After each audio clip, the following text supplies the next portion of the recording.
Hey, what's going on, everyone? This is Mitch. Good Monday evening to you all. I hope everyone is doing well out there tonight. Had yourselves a fantastic Monday and a great start to your week. Here to give you some updated information on a couple topics out there in the weather world. The first thing we will speak on is just the pattern in general between now and the end of February. What's driving the potential for widespread above average temperatures for the foreseeable future? We'll speak on why that's going to be the case most likely for a good chunk of the country. Now, we are going to have a brief cool down for the eastern U.S. this weekend, and we're probably going to have some energy associated with it. Energy as far as a winter storm, I don't think so. Maybe once upon a time, as in like 2 or 3 days ago, like I would say 3 or 4 days ago, we had the potential for maybe some sort of bigger storm system this coming weekend, but that has since faded away. It's not looking like it's going to be the case, but we will speak on a little bit of some energy I am watching associated with this trough that'll dig pretty aggressively in the eastern U.S. and cool us down for a few days. A big topic, though, in this video is going to be a storm system I am watching sometime next week. There could be multiple storm systems, but we're going to have a big time trough that drops into the western U.S. with just lower pressure associated with it, and this trough could eject across the middle of the country, and we could have multiple surface lows that just scoot across the middle of the country, and these can sometimes promote a lot of dynamic weather. We could have winter weather on the colder side of it and then severe weather on the warmer side of it. We could have neither. We could just have rain or we could have both. We still need to figure out those details. We're going to talk about just what the broad pattern looks like in general next week as we round off the month of February. So if you guys have not subscribed, certainly consider doing that. Like the video if you like it. If anybody has anything I can pray about or pray over, as always, please put those in the comments below. So let's talk about what's going on out there really quick for you folks. There is a lot of moisture in California still. Even have a severe thunderstorm warning currently right now. By the time some folks watch this probably won't be there no more. But we continue to deal with the moisture out west. We're dealing with moisture in the central Rockies, higher elevation snow, lower elevation rain. The central and eastern U.S. continues to be pretty quiet. It's been a pretty nice day across a good section of the country. Watches, warnings, and advisories. Still dealing with the flood watches, even the flash flood warnings north of L.A., winter storm warnings in the pink, high wind warnings in this mustard color, and then the tan colors are dealing with a wind advisory. Still breezy, very windy. We got storms, and we continue to have that tornado threat. So continue to be weather aware in those areas that you are under the gun for some severe weather for the rest of the afternoon this evening out west. So some winter weather advisories are up in Utah. Still could have some winter weather over the next 24 to 36 hours in these areas. But the rest of the country, as far as watches, warnings, and advisories, is rather quiet out there. So let's talk about the general pattern out here. So the blues are the lower pressure, typically storminess. Like I said, lower pressure, cooler than average temperatures are associated with the bluer colors on your screen. Not always, but a good chunk of the time that is the case. This is at 500 millibars, which is 30, 40,000 feet up in the air. We don't live 30 to 40,000 feet up in the air. We live at the surface. But it's always a great indicator of what the pattern is in play out there in the atmosphere. And then you have the warmer looking colors like the yellows, the oranges, a mixture of both, and the reds. That is higher pressure, okay? That's associated with more stable conditions and just a ridge of high pressure. Typically above average temperatures are associated with higher pressure. So this is starting off this evening. There's some lower pressure over the southeast. You got lower pressure up here in Canada, and then we got the lower pressure with a cyclone off the coast of California and Oregon. This is what's promoting that feed of moisture. Lower pressure, storminess makes sense, right? Because you are dealing with the storms and rain and everything in California right now. Now, it's actually been a pretty nice day for most of the southeast. And you're thinking, well, if we have blue over us in the southeast, why isn't it raining? Remember, it's just lower pressure. Okay, we actually have a low that's been kind of hanging out off the coast of the southeast. We just got done dealing with all that rain over the last 2 or 3 days in Florida, so we're still dealing with a little bit of lower pressure in the southeast.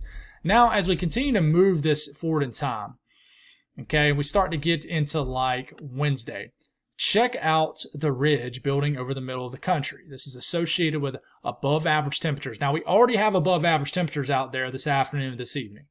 I mean, you got to get way up into Canada before you find a real true cold air source. So, we're already dealing with it. We're going to continue to deal with it. I do think we'll continue to deal with some chilly mornings just due to this lower pressure. in the eastern U.S., so we got some chilly mornings out ahead of us still. But as we move into the end of the week, I think that we are certainly going to be well above average temperature-wise. Now, just because you don't see these strong indicators of, reds and things like that over the Northeast and Canada, I don't mean that it's not well above average. It most likely will be. But as you can tell, you see this piece of the vortex, almost like a piece of the polar vortex dropping down here. This is about to be a big-time trough that's going to dig. If you notice, there's some lower pressure that kind of gets going right here. That is a system that's basically going to form, and it's going to fly across the middle of the country, the Ohio Valley. But it's going to be a warm system. There's no cold air source here. The cold air kind of dives in too late and ejects into the system. And then here it goes. This is around Saturday morning. You got an aggressive dip in the jet stream right down here. And this is going to bring a shot of cold air for the eastern U.S. Okay? And then it heads off just as quickly as it arrives. And then ridging continues to really dominate the central portion of the country. Then you begin to watch this lower pressure right here. So we'll stop it here. Let's talk about this trough over the eastern U.S. If you're not interested in that, I don't blame you one bit. I know probably a lot of people are wondering what's going to happen next week, but I do want to speak on this quick shot of cold air and a little bit of energy associated with it. So we'll start off Wednesday evening. We're still getting a lot of weather out west. Nothing too crazy, though. If you notice this little low pressure right here, 1,001 millibar low, getting into Thursday morning, this is going to bring a shot of rain across the Midwest and the Ohio Valley. Not cold enough for snow. This is all rain. I know you guys just saw a snow event. This is rain, okay? Once upon a time, it did show a winter weather threat, but this is just rain. Getting into Thursday evening, there it goes, and there's the connection you need, okay? There's that northern stream energy that I just showed you off the ridging and troughing. There it is. If you can connect these two, this northern stream energy would provide a cold air source for this moisture down here, but they're not connecting in time. So this is just a warm system. It's going to bring rain Friday morning across the eastern U.S., maybe some interior northeast snow as possible. And then the cold air dives in behind this, and the European shows a clipper associated with this trough digging down right in here. This could bring some light snow into the Midwest. We got to watch it. Maybe some snow into the central and southern Appalachian Mountains. A little bit of light snow sometime, maybe Saturday, rain-snow mix, maybe into Kentucky. We'll have to watch this. And could bring some snow just to the southern apps in general as we're getting into Saturday evening, just our weekend. Okay, and then this heads on off. Could bring some chilly showers Saturday evening across the Carolinas. This is something to watch.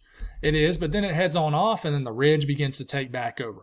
There's going to be some cold temperatures associated with this. Some people are going to get well above freezing for a couple nights in the eastern U.S. So definitely prepare for that. It's still February, so it's not like we're deep in March or April where, we shouldn't be getting these really cold temperatures. And if you look at the GFS, it's the same deal, but there is a difference here. There's that low that develops right in here over the Ohio Valley. Not as much rain for the Midwest. We're getting a Thursday afternoon, getting into Friday. The cold air catches up with this moisture up here a little bit better, so Friday morning, a little interior northeast snow. But this is just rain down here for the southeast and mid-Atlantic. But the GFS doesn't really show much of that clipper, that I just showed you that brings a little bit of snow to the Appalachian Mountains. It's not much there, but this quick shot of cold air is most likely going to get this lake effect snows popping off in the Great Lakes region. Okay, I really do think it'll happen, but it's not going to be a long-lasting event by any means. And then all the cold air gets bottled up to the north by the time we start to get into next week, which we're still into this coming weekend at this point. But in general, all the cold air is mostly up in Canada. So the timing of the trough is a little bit different with the GFS and Euro 2, which is kind of wild because we're really close to it. So, but in general, you'll see that with the temperatures compared to average, right? This is Wednesday, that ridging over the middle of the country, high pressure, well above average temperatures. If you're wondering what these colors are right here, guys, that's like 20 to 25 degrees above average, well above freezing. Okay, and then we continue hanging on to those below average temperatures without lower pressure off the coast of the southeast for dear life, some cooler temperatures.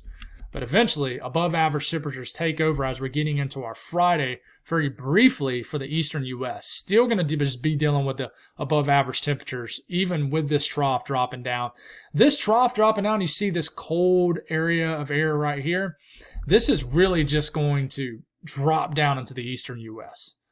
I mean, if you live in like this like the Midwest points west, I mean, it's still, you might get a little bit cooler, but it's still going to be above average. But look how cold it gets in the Northeast for this weekend for the European ensemble. This is Saturday evening, right? Look at these temperatures in the Northeast. I mean, you got temperatures that are 15 to 25 degrees below average. This is going to be a quick hitting shot of Arctic air. It's going to bring below average temperatures all the way down to the deep south too. And there it is. I mean, Sunday morning you're going to have probably a pretty decent freeze all the way down into Georgia and the Carolinas. But watch how quickly it just evaporates and goes away as above average temperatures really begin to take over the eastern U.S. too, for the most part. And then you start to see below average temperatures right here. Okay?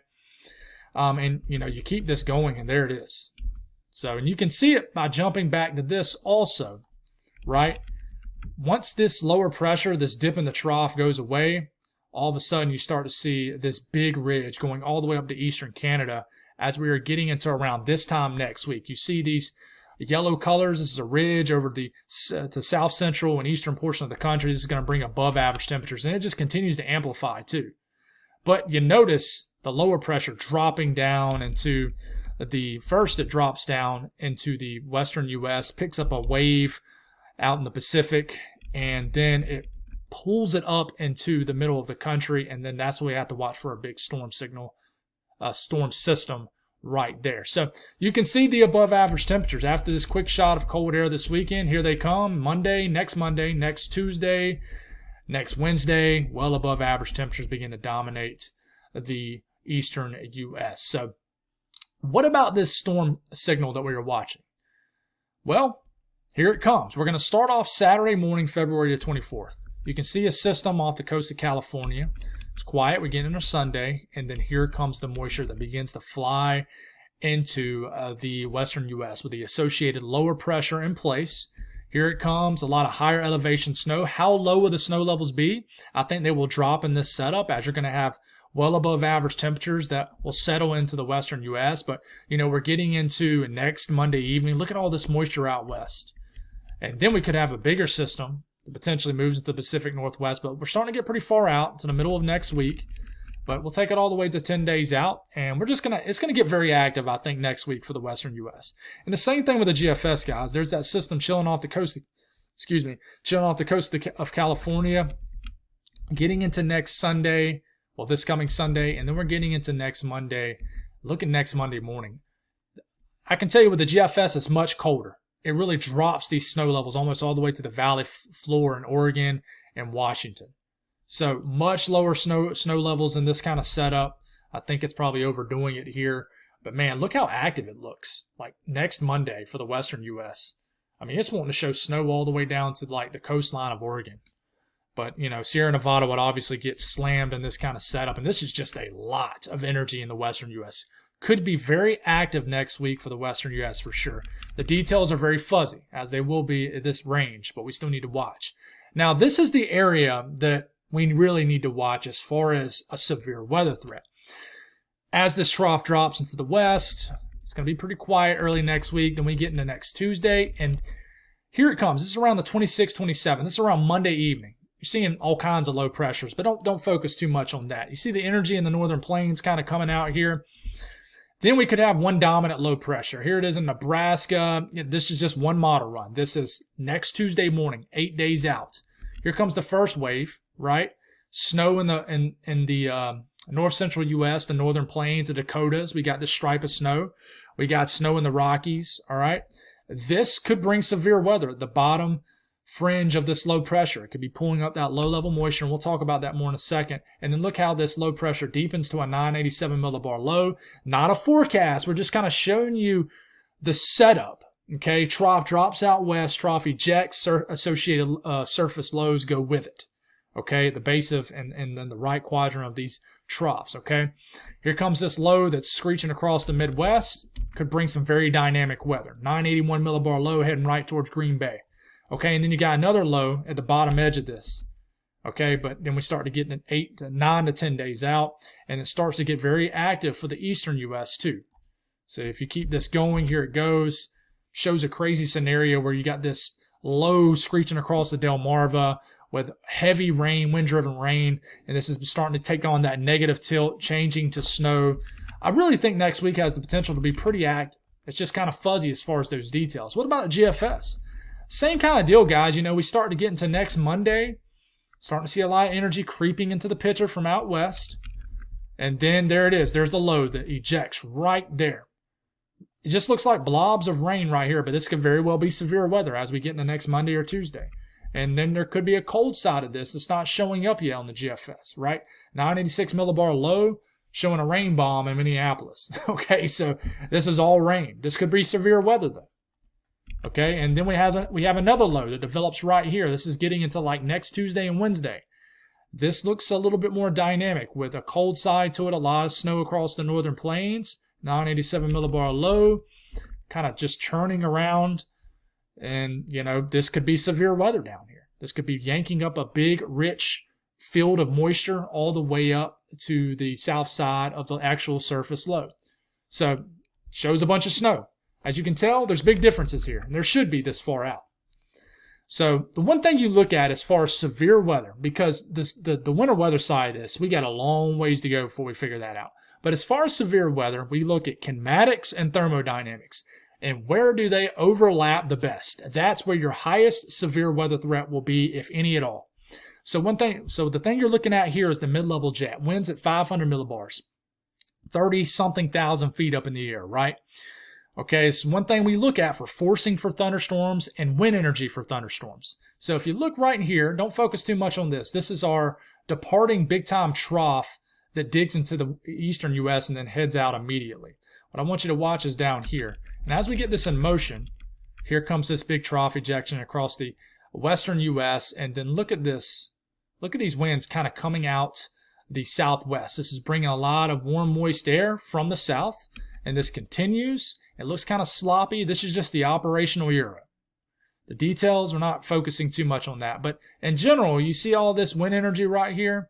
80, 100 knot mid-level jet. In general, you just got a lot of energy in the atmosphere. There's no point looking at the low-level jet. I typically don't look at that kind of stuff until we get much closer. But in general, you look at the theme here, and the Euro has a negatively tilted trough just about right into here. And then at the very end, it gets this thing negatively tilted, which that's when you start to have some big time weather. Okay, we don't want that look. That typically brings all kinds of nasty, high impact weather. So we don't want that. But the Euro really turns this into a dynamic storm system mid to late next week. So in general, just look at this and see you got a lot of wind energy in the mid levels of the atmosphere. And of course, you would have it in the low levels of the atmosphere too. Thermodynamics, which is your higher dew points, your higher moisture levels, your CAPE levels, your surface temperatures, your lapse rates. This far out, the only thing I typically look at is kinematics. Kinematic-wise is that mid-level jet. And then thermodynamic-wise is dew points. I try to figure out, hey, is this pulling up a rich, moist area of higher dew points? A moist field, basically a moist sector is what I'm trying to say, getting a little tongue twisted. So if you start this off next Saturday, not much, a very stable lower 48. All right, let's see if we can get this going here. A very stable lower 48. Dew points in the 20s, the 30s, the 40s is not supported for severe weather. We need to get into the 50s and especially the 60s. And once you get in the 70s, you definitely got plenty of moisture in the atmosphere. Okay, but if you notice as this trough begins to eject across the western and the Rockies and just the central U.S., we don't know exactly where it's going to happen, and you get a surface low that develops, you notice we start to get these dew points that are creeping into the 40s, and then by the time you start to get into Tuesday evening, you're getting dew points into the 50s all the way up into the Midwest. Down here in Louisiana, Texas, dew points are climbing into the 60s. And then we get all the way into Tuesday afternoon of next week, not tomorrow, of next week. We start to get a moving cold front, associated cold front with these surface lows that are basically ejecting at the base of these troughs. And we're starting to get dew points rising into the upper 50s, the 60s, all the way up to Missouri. You don't need much this time of the year, guys. Dew points in the upper 50s and low 60s can sometimes get the job done. As far, we've seen it last year in March in Iowa when we had those wedge tornadoes and the dew points were only in the 50s. But, you start to get into next Wednesday, which is getting pretty far out. This is just the European. and you're starting to see those dew points like in Alabama and Georgia creep into the 60s. So we're way off before we figure out where are the best overlapping conditions for severe weather. But, the last thing we'll look at, which I typically don't look at, is CAPE levels. And you can see how they begin to spike on the European. There it is. You don't need much. CAPE levels above 500 joules per kilogram will work if you have decent thermodynamics and kinematics. People think that you need these CAPE levels well over 2,000 joules per kilogram, but you don't need them that high this time of the year. But you get into Tuesday, there it is. Look at the spiking in the middle of the country. You got some levels showing up 1,000 joules per kilogram, not a forecast. But then they begin to shift to the east and southeast. Yeah, so we'll continue to figure this out. Models will begin to converge a little bit better, but this will probably be a heavy topic in the coming days for sure. That's all I got. Thank y'all for tuning in. God bless all y'all, and have a great rest of your night.